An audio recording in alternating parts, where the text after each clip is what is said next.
നമസ്കാരം. സ്വന്തം രാജ്യത്തെ പോലീസിനെ തല്ലിക്കൊണ്ട് കുപ്രസിദ്ധി നേടിയിരിക്കുകയാണ് പാകിസ്ഥാനിലെ സൈന്യം. പഞ്ചാബ് പ്രവിശ്യയിലെ ഭവൽ നഗറിലാണ് ഈ സംഭവം ഉണ്ടായത്.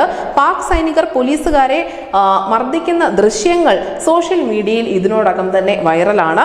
ഈദ് നമസ്കാരത്തിന് ശേഷം ബുധനാഴ്ച രാവിലെ 10 മണിയോടുകൂടിയായിരുന്നു ഈ ഒരു സംഭവം ഉണ്ടായത്.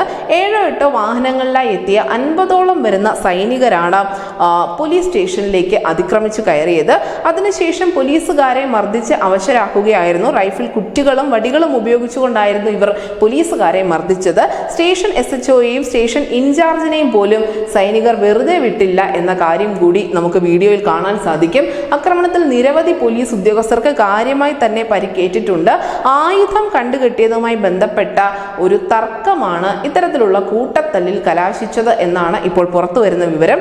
സേനകൾ തമ്മിൽ ഏറ്റുമുട്ടുന്ന രംഗം വ്യാപകമായി പ്രചരിച്ച് ആ രാജ്യത്തിന് തന്നെ നാണക്കേടായതിന് തൊട്ടു പിന്നാലെ ഇവർ ഒരു പ്രസ്താവനയുമായി രംഗത്തെത്തിയിരുന്നു. പാക് സൈന്യവും പഞ്ചാബ് പോലീസും തമ്മിൽ യാതൊരു പ്രശ്നവും ഇല്ല എന്നും തെറ്റിദ്ധാരണ മാത്രമാണ് ഈ സംഘർഷത്തിന് ഇടവരുത്തിയത് എന്നുമായിരുന്നു ഇവർ പ്രസ്താവനയിൽ പറഞ്ഞത്. മാത്രമല്ല, തീവ്രവാദികളെയും അക്രമികളെയും ഒക്കെ നിയമത്തിന് മുന്നിൽ കൊണ്ടുവരുന്നതിന് വേണ്ടി ഇരു കൂട്ടരും ഒന്നിച്ച് പ്രയത്നിച്ച് മുന്നോട്ട് പോകുമെന്നുകൂടി പറയുന്നുണ്ട്.